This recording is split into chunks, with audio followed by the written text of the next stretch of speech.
Good morning, whoever's crying back there. That's yours? Thank you all for managing to get here through the... Who actually drove on the Hilliard? Did anybody drive on that? Good, because you can get stuck. I tried it a while back and it was not a good idea. And thank you joining us online as we come together here at this very special place we call Unity.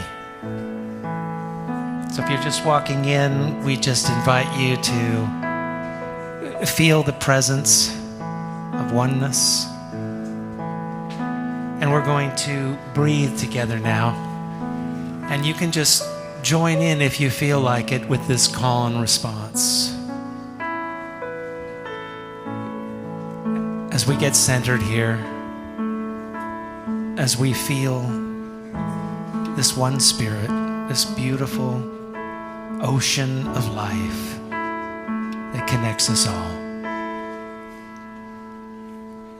We breathe now as one together. We breathe now as one. We sing now as one. We sing now as one. Breath of life. Breath of life. Full of peace and joy. Full of peace and joy.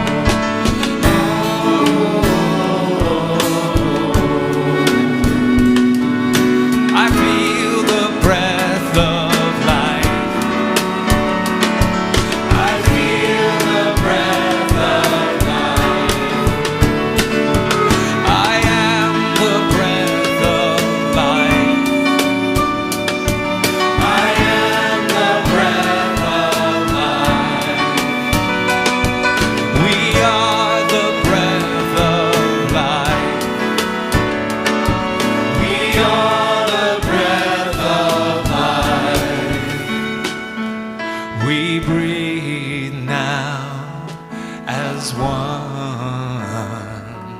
We breathe now as one. We sing now as one. We sing now as one.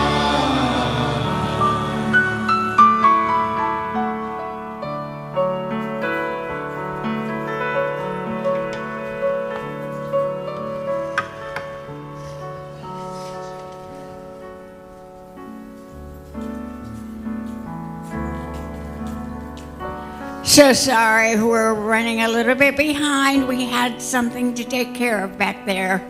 And now we're all here.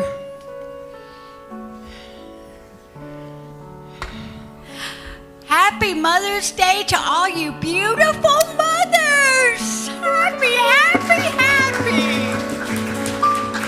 It's so good to see you all. It's time for us to bless the children. So if you'll just repeat after me. We love you. We bless you. And we behold the divine spark within you. And we love you so much.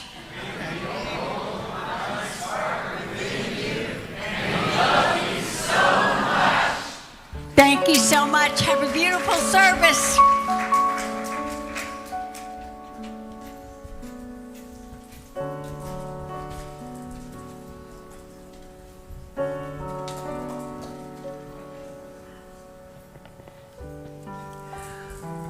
Welcome on this beautiful Mother's Day as we honor the divine parent spirit in each of us. And we have Ruth with us this morning. We'll light the candle. Thank you, and good morning, Unity, and happy Mother's Day. I read a beautiful poem this morning, and it was titled Love's Lullaby, and I'm not going to read it in the interest of time, but the gist is a mother in a far-off country in the midst of war and famine cradles her baby and whispers a single word in the baby's ear. Suddenly, the stars rearrange, painting perfect patterns in the inky sky. Mothers all over the world whisper the word to their infants in multiple languages, and years later that word ricochets in the grown children's minds, and they drop their weapons, and the stars sing. And the word is peace. So this morning I will light the candle for all of us, and may all mothers whisper this word to their children: peace.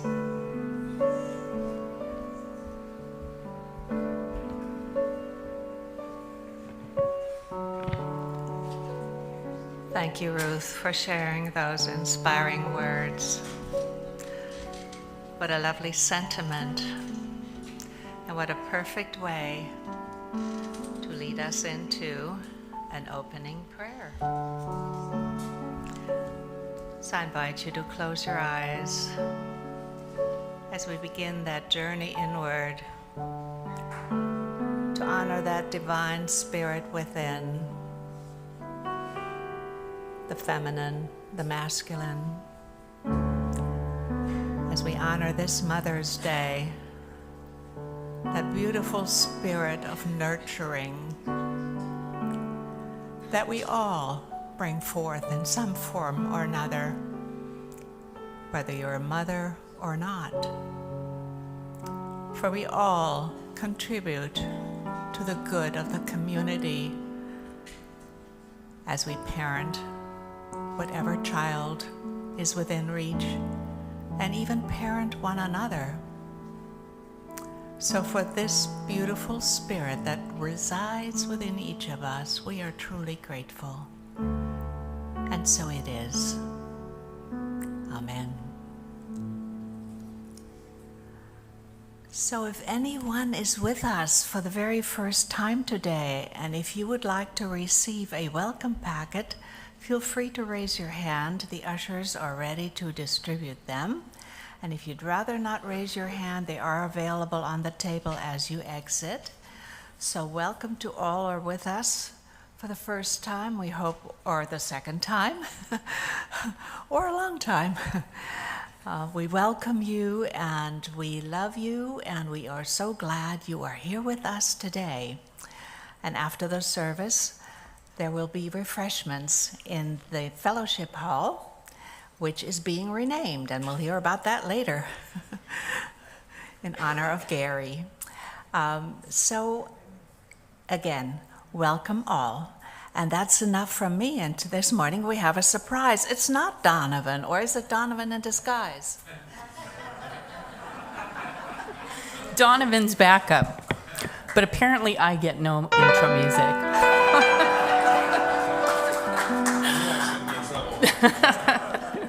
Good morning, everyone. Good morning on the live stream. Happy Mama's Day. And from a mother, I'm whispering to everyone, peace. That really touched me, Ruth. Thank you. That was beautiful. Okay, if we could put our cell phones in meditation mode for the service, that would be very, very helpful. And remember, I don't see it. It's pink today. But we've got a pink handout, and that's got a lot more information on what's going on, because we try not to take up the time during the service to tell you. But we're pretty active here. And then, of course, after the service today is our soup in the fellowship hall and all the other goodies that our sweet angels put together back there. We thank you for that. And then in June, we start to shift to salads, because, you know, in this valley, we have an abundance of live foods. So if you are able to sign up and bring one, please do that in the fellowship hall. It's really, really helpful, and we all feed on that nutrients. Okay, Tuesday. I'm all right, Jack, okay? At any rate, that is our Tuesday movie. I know they do have a Q&A session, and they have a pretty good time here, so you might want to join them. You all know it's either $30 for this series or $5 per time. And thank you for those who put that on. It's a nice event. And then next Sunday, for those of you who haven't heard, Gary Wymore passed on April 12th, and he was such an inspiration to all of us. And on next Sunday, we're going to have this wonderful service. See, he even has his halo on. The focus is going to be Living Love Lessons from the Life of Gary Wymore with our Unity Ministerial team and friends of Gary. So it's going to have a lot of fun, and I know that we're going to have some fun refreshments afterwards too. And John, you have an announcement. Well, if you've been wondering why we have the Lane Senior Guide so prominently out there, it's because Unity has an ad in it on page 88, thanks to Joe Schechter, who purchased this ad for us. Joe, are you here? Wave your hand. Over there. Thank you so much, Joe. So please, if you're interested at all in the Lane Senior Guide, we have them, many copies out there for you to take home. It's a very valuable, a lot of great information in there. And with that, I want to introduce today's speaker. Jane, would you please stand up? Jane Hyatt, who was the minister in Bend for that Unity Church for many years. 14 years. 14 Wow. years. So welcome, Jane. And I hope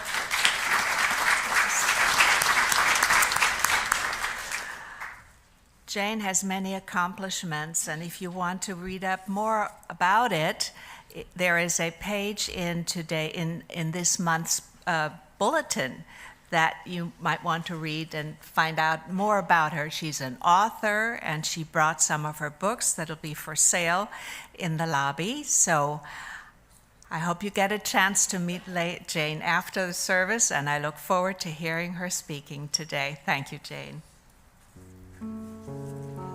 It's time to rise and stretch as we sing our community song together. I'm going to teach you this really quickly. Very simple little melody. It goes like this.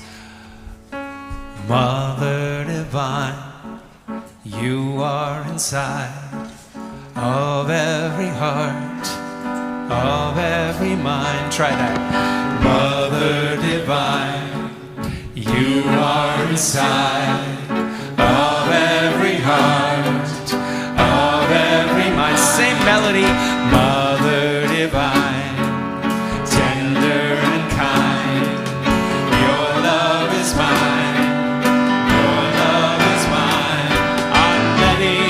show, feeling it grow all the time, sing along. I'm letting it show, feeling it grow all the time. Mother divine, Mother divine, you are inside of every heart, all the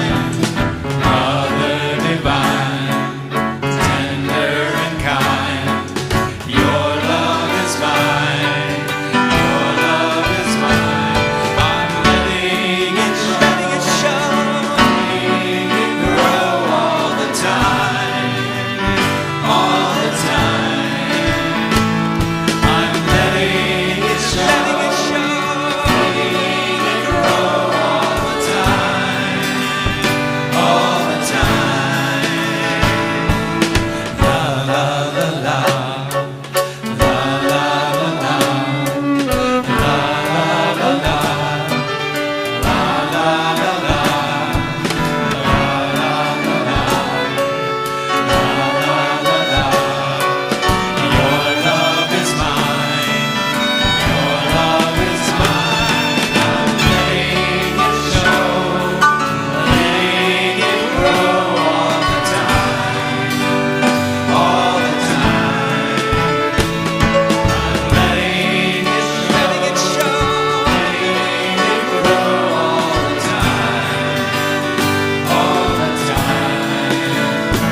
how quickly you can learn a song. Give each other a hand. That was beautiful.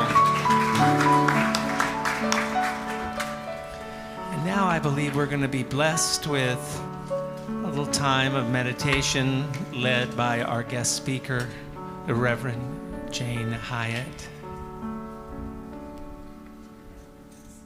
Oh, you're going to speak first? Is that the deal? Okay.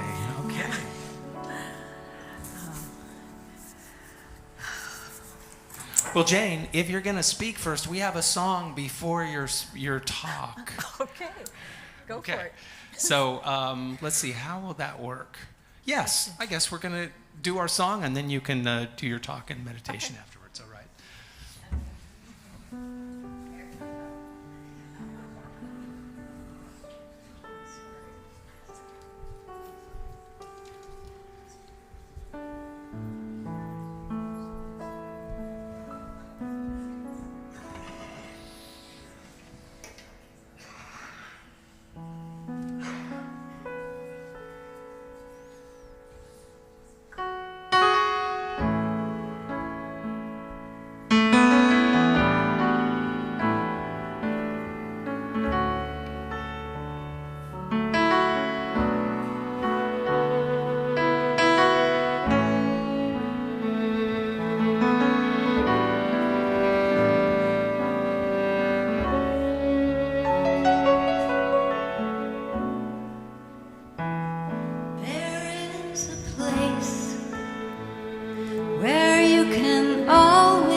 Isn't very far.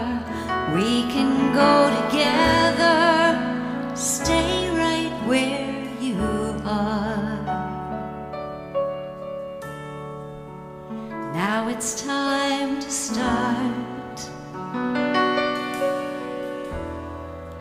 It's right here in your heart.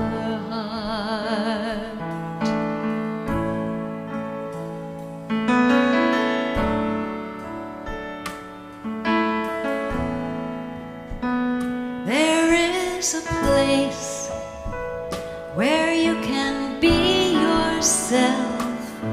Come with me.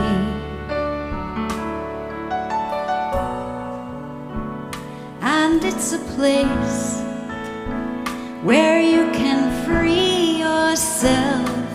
Come with me.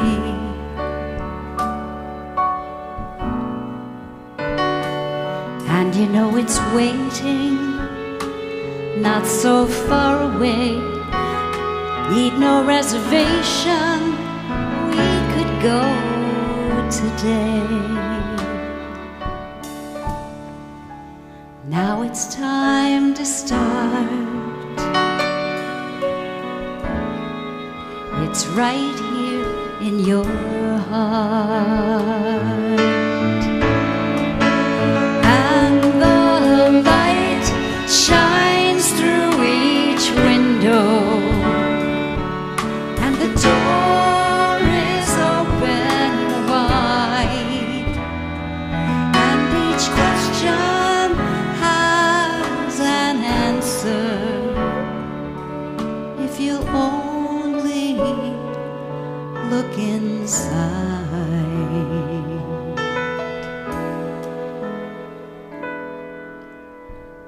There is a place where every sorrow ends. Come with me.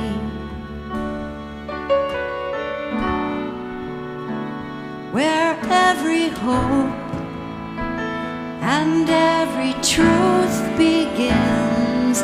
Come with me.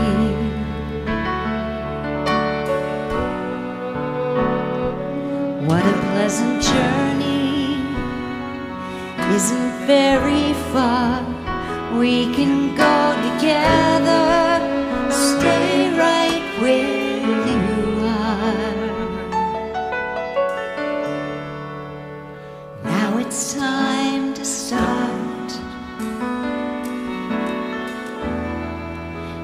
right here in your heart. Now it's time to start.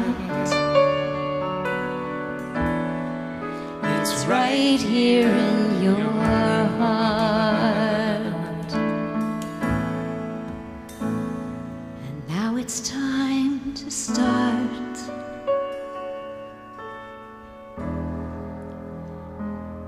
It's right here in your heart.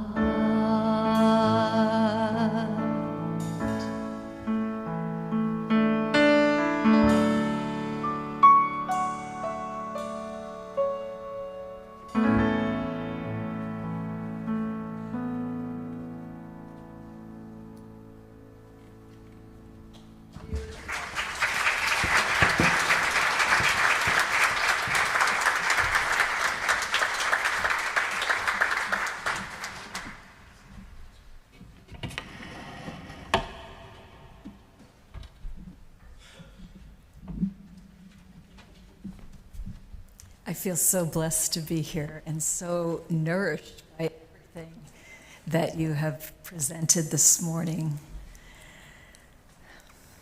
Mother's Day is the most problematic and important holiday. It's problematic because, as we humans tend to do, we have narrowed the definition down to a title, to a role. And so if you have a human baby, then you are considered a mother. But what happens if that baby isn't here anymore? What happens if you tried to have a human baby and you were not successful at giving birth? What happens if that human baby grew up and really messed up? What happens then? What happens if you are one of the people sitting in this room or online who is not a gender that can even have a baby? What happens if you are someone who early in your life had the ability to have a baby taken away from you because of some medical experience or some violence? What happens to all of those people who are not able to fit into that role? And then moving back to what we universally share, we all have a mother.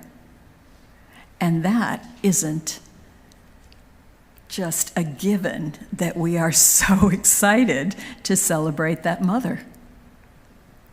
Some of those mothers were not very skilled. What happens then on Mother's Day? And what about those mothers that we dearly loved and they're no longer here? So that's what I mean by it's complicated, problematic. And so when we go around saying, Happy Mother's Day, so many people feel left out. So many people are questioning, feeling like they should be feeling something that they're not. And I want to suggest to you that we do what we do in Unity and we get bigger. We get beyond this physical limitation and we see a bigger picture. The first one is not the metaphysical. It's actually something that I delight in as a former English teacher, grammar. We switch from it being a noun to a verb. To mother is something that we can all participate in. Just like the mother who whispered peace into the ear of the baby, we all have the ability to put out that ripple in the world. There are 3 tasks of the mother. One is to nurture, to be a presence. One is to protect, to be fierce when we need to. And one is to guide, to help the young being to move in the direction where they will blossom, much like a gardener. I had the privilege of staying with Inga at her beautiful home, and she has this amazing park that came with it, as she said. And it's filled with all these flowers. When Inga moved in there, she said she took a master gardener class because she couldn't be living in this place without learning how to guide these plants, these beautiful beings that were entrusted to her care. Inga has daughters of her own who she mothered beautifully, but now she's mothering the garden. And some of you are doing that. I met Ariel before the service, and she told me about how she has mothered 8 cats in her life, cats with special needs. Many of you are mothering animals. And it's this beautiful exercise of putting forth into the world this nurturing, this guidance, and this protection. I was not aware of this, but I read it this morning. The origin of Mother's Day happened in 1870 when Julia Ward Howe realized that the Civil War had been bad enough. It had been devastating. And now there was yet another war that was completely unnecessary, the Prussian War.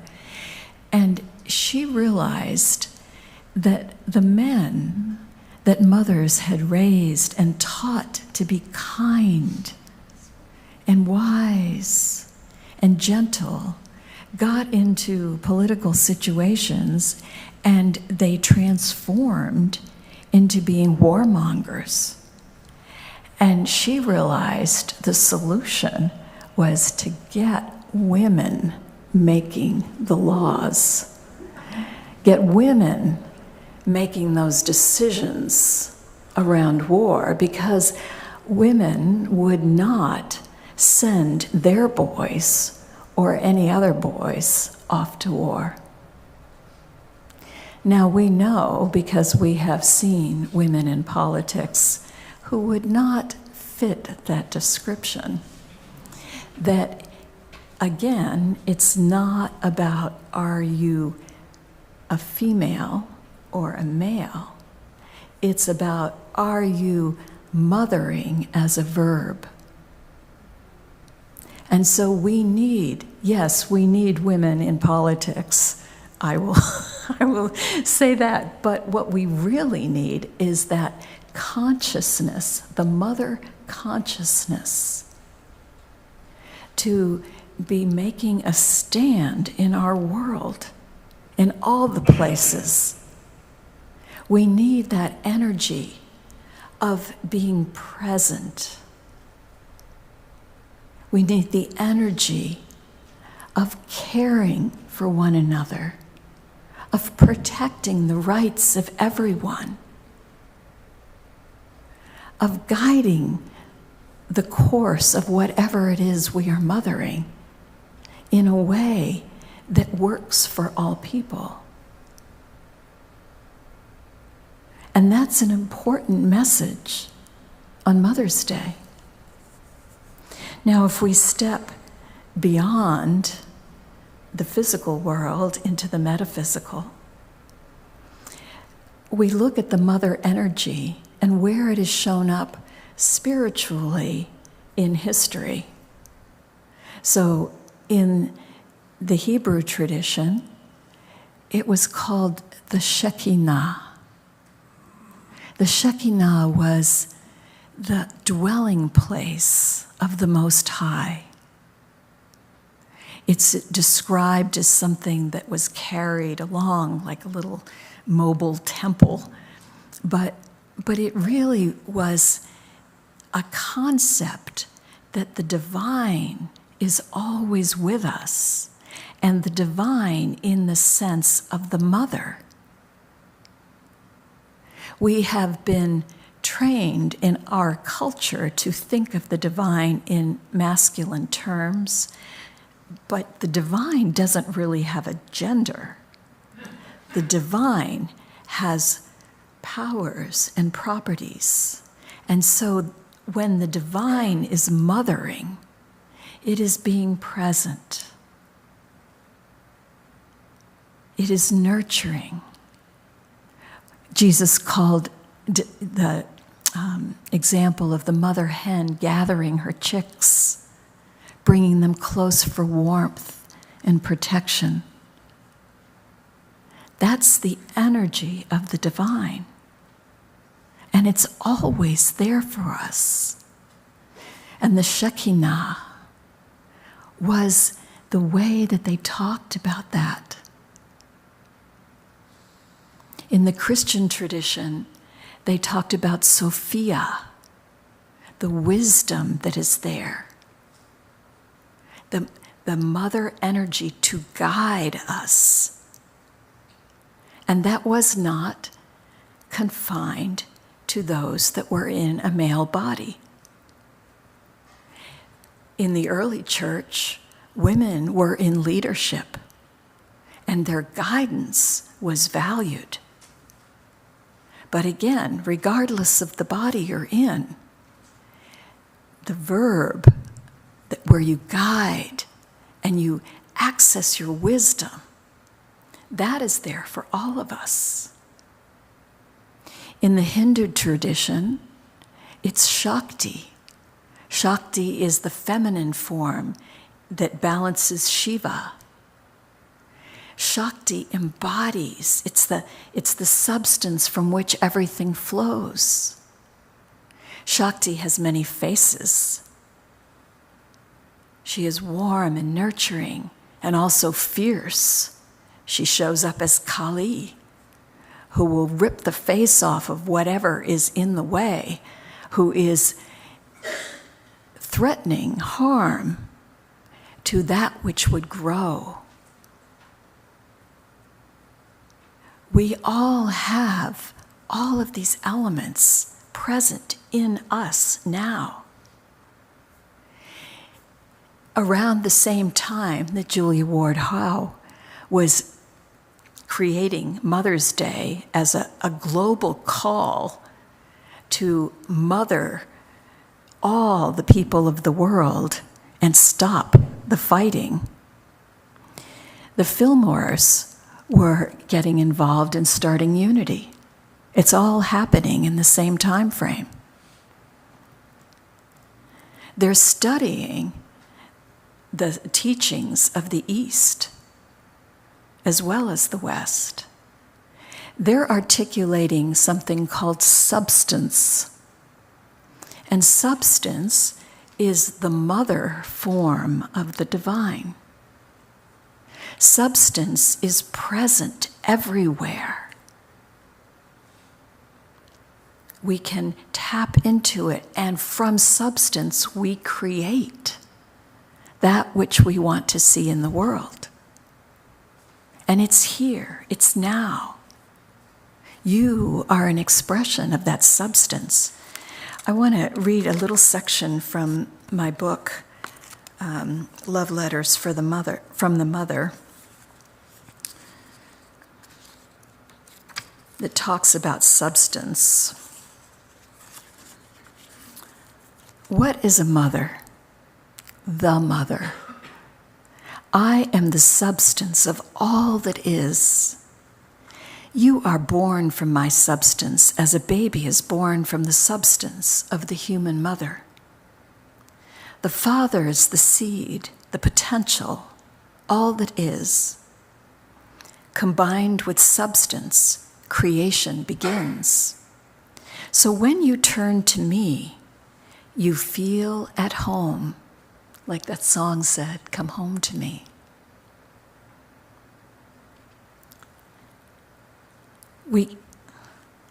You feel at home because you are returning to the substance from which you are created. We cannot be separated, you and I. You have always sensed that there is more to you. I am that more. The Father is the spark that initiates and electrifies me into form, life force. You are not separate from us. We are your origin and your essence and your overarching truth. You are prone to focus on the limitations of the world of the senses, and every single time you do that, you come away with a sense that you are small, powerless, and at the whim of chance. Come home to me instead. See me with the powerful eyes of your imagination. Imagine me all around you. Imagine me as your very substance. For this is what I am. Because you are made from me, you do not end with you. Just like the ocean wave does not end with the edges of the wave. There is so much more to you, and your power is in your connection to the all. In your discontent and longing for a bigger life, a freer life, a more peaceful life, a more loving life, I am calling you home to essence. Let me be the guiding force in your life. We will bring heaven to earth, your essential source, the mother.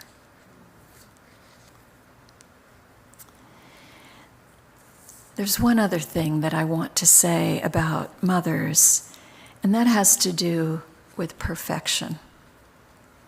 So even if you have a mother who you dearly love, who you feel like you got one of the good ones, you still might have some issues. You might have something you look back on and wish it were different. And if you have mothered human children, you may feel like you made mistakes. You may wish you had a do-over. Those who mothered the animals are much better off. You know the saying about if you lock your dog or your spouse in the trunk of the car, which one will be happy to see you when you open it? So we don't have so many regrets and worries that we did it wrong with our animals. But with our children, it's different. When I was preparing for this talk, I read this book, Mother Hunger. And as I was reading it, one of the things she talked about was how sleep cycles, when you're setting up for the baby, when they're babies, and how they're going to go to sleep, how important that is with their nervous system, and how good it is to have the baby close by, because they're regulating themselves based on closeness to their mother. And as I read this, later on I read the introduction. I was cherry picking, but in the introduction it says, if you're reading this, read it as a daughter and not as a mother who did it wrong. But I was reading it as a mother who did it wrong, because I had not slept in the bed with my baby.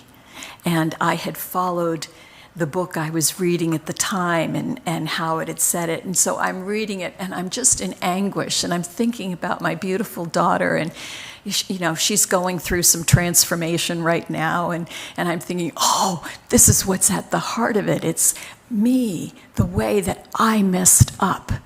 If only I had done it differently. Now, I will tell you, not because I'm bragging, but because it's true, that I am a good mother. And I have, besides my own daughters, I have many people that I'm just one of those people that kind of goes and sucks in people who want to be my offspring and want to be mothered by me. And it's just something I do naturally. But even I was subject to, I did it wrong. And so as I was wailing to my therapist about this, and she took me into a meditative space to think that over, I realized that I had gotten caught in the trap of perfection. And when we do that to ourselves, or we do it to our mothers, we are measuring and we are using these narrow lines and asking ourselves to be inside those narrow lines. And that's not how it works. Jesus came and he talked about salvation. And there's a lot of baggage around that word too. But if you go back to the Hebrew word for salvation, the word is yasha.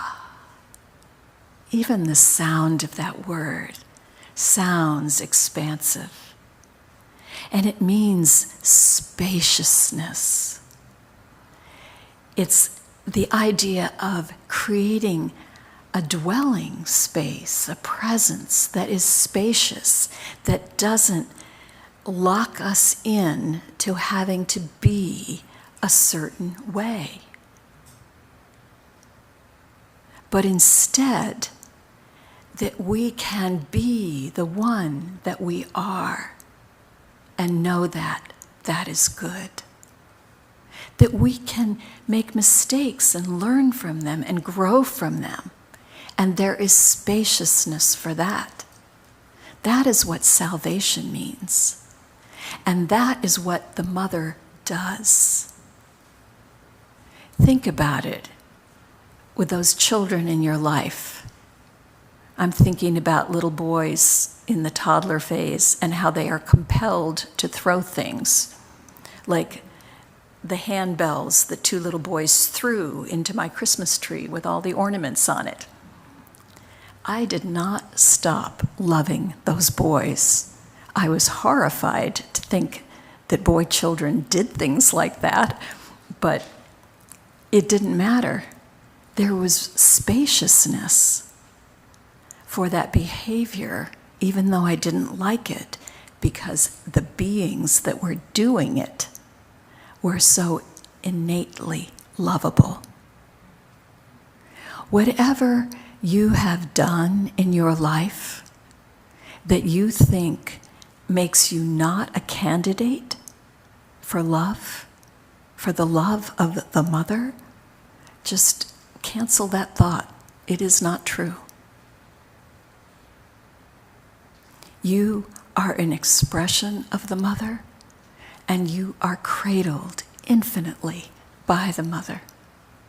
And I'd like to take this into meditation so that you can really absorb the idea. And I want to start by reading another letter from my book and just take that right into meditation.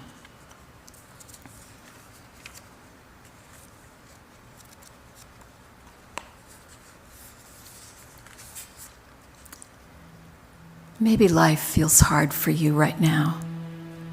A relationship is rocky or over. A job elusive. Children exhausting. The longing of your heart remains a dream, never quite enough to get by. This is a hard time, and it may be the hard time has gone on way too long. Please know this is a big challenge, but it is not a condemnation of you. You are worthy of a good life, even if you don't realize that you are, even if you don't always like yourself very much, even if you believe you are the one who has made a mess of your life. The turning point is in your heart. Invite yourself, complete with your mess and your lack and your longing, into your own spacious heart.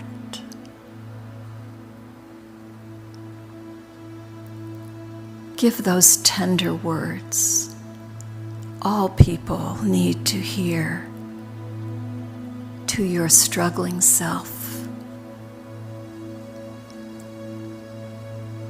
Say, I love you. Period.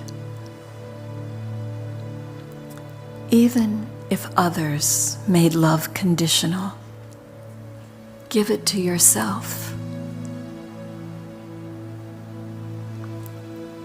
Even if it's hard to say, look yourself in the mirror and say those powerful words. Even if you think your capacity to love is faulty, give yourself all you've got.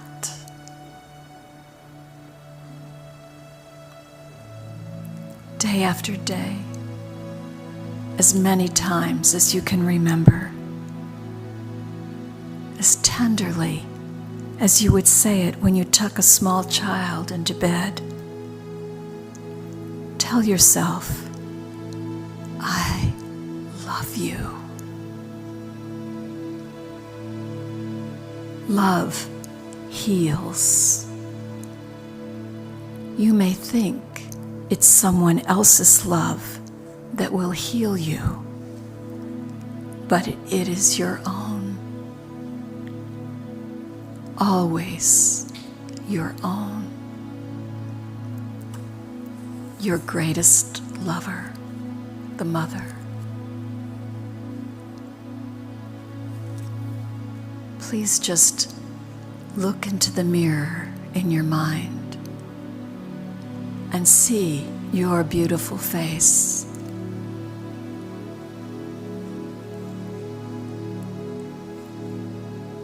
And say, I love you.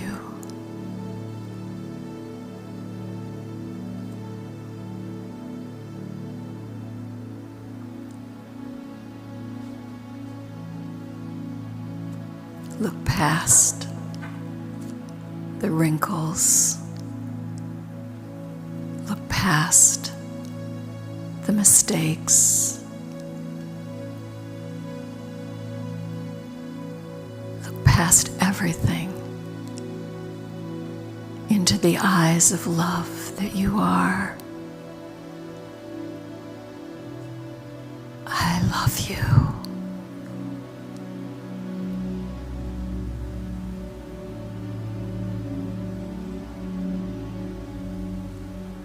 Feel the power from on high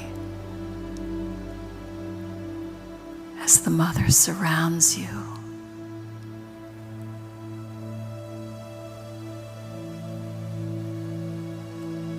Hear that divine whisper,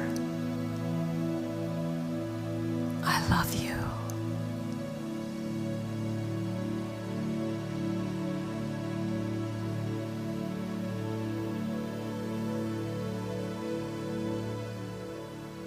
Feel yourself being fortified by love to go out into the world, to mother everyone you meet.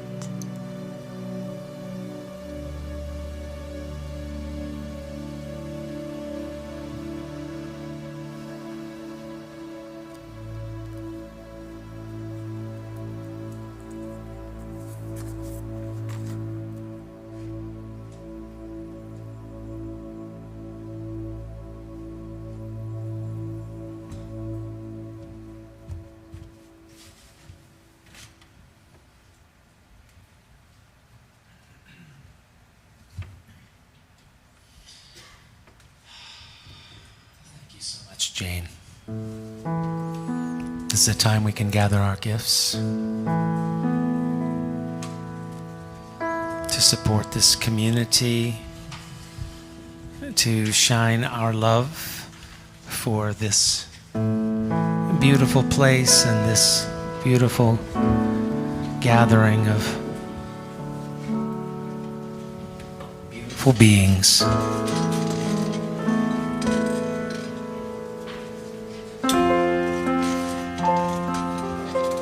And as we gather our gifts in the spirit of loving kindness, loving support for one another, let's affirm our offering blessing together.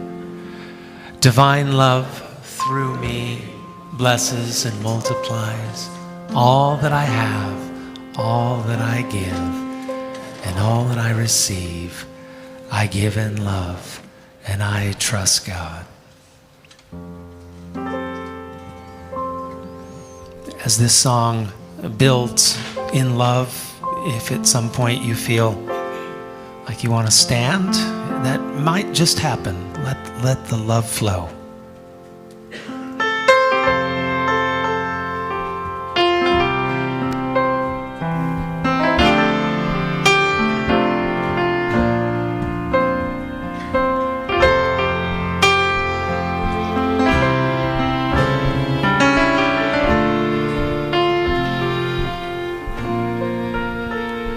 You can play the game, you can act out the part, though you know it wasn't written for you. Tell me, how can you stand there with your broken heart, ashamed of playing a fool? One thing can lead to another. It doesn't take any sacrifice. Oh, father and mother, sister and brother, if it feels nice, don't think twice. Just shower the people you love with love. Show them the way that you feel. Things are gonna work out fine if you only will. Do as I say, yeah. Just shower the people you love with love. Show them the way that you feel. Things are gonna be much better if you only will. You can run, but you cannot hide. This is widely known. And what you plan to do with your foolish pride when you're all by yourself alone. Once you tell somebody the way that you feel, you can feel it beginning to ease. I think it's true what they say about the squeaky wheel. It's always getting the grease. You know it's better to shower the people you love with love. Yeah, show them the way that you feel. Things are gonna be just fine if you only will. I think I'd really like you to do this. Now shower the people you love with love. Show them the way that you feel. Now things are gonna be much better if you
Shower the people you love with love. Show them the way that you feel. I guess things are gonna be just fine if you only will.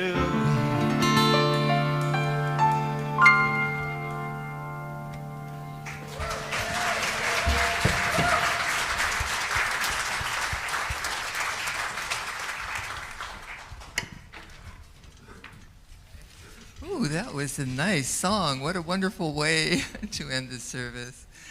All right, let's, while the love offerings are here in front of us and I can see the glow out of love that's come in the hearts of the people, let us bless these love offerings and hold hands up if you will, please, since I can't, and bless these offerings. Sweet Spirit, we thank you for the love that comes from the hearts of the wonderful people that you have brought into our community. And we thank you also for this wonderful community. And we send these love offerings out to continue the will, the work, and the way of being love in the world. And so it is. Amen. Thank you, thank you. And I'm taking the privilege now of thanking, before I get on with the rest of it, I want to thank two people in my life. First of all, my daughter. It's Mother's Day for her, and I think she's watching this service from wherever she is at this moment. And she brought into her life 6 children, adopted children, and raised them. And I just wanted to say thank you, because I may never, you're never going to get to thank her again. So I wanted to thank her. And then I wanted to thank a special friend of mine who has honored Julie, my daughter Julie, and me, and lots of you here also, but one special friend who has brought into my awareness the sacredness of the sacred feminine, and I really have appreciated that. And that person knows who they are, so I'm not going to mention that name. But I want to thank all of you, too, for mothering me through my process. And now, let's see, we have some chaplains, I believe. Would you chaplains please stand, and let's see where you are. We have one chaplain. Well, that's a lot. Okay, he can do a lot of praying, and he plays pretty good, too. Maybe kind of fast today, but if you get through. But I really want to thank more than any also as well is our guest speaker for today. Jane, that was a beautiful talk. Wow. Oh, I mean, I'm so moved. I'm going to go home and listen to it more than once. There's so much in there. Thank you for that. And I don't have a copy of your book yet, but I'm going to get one right away. Thank you so much, sweetheart, for coming and being with us. All right. And blessings to everybody on this day, to the mother in us all. And so I think it's time now, from the signal over my shoulder, that we need to sing our peace song and get on with it. Okay. Blessings.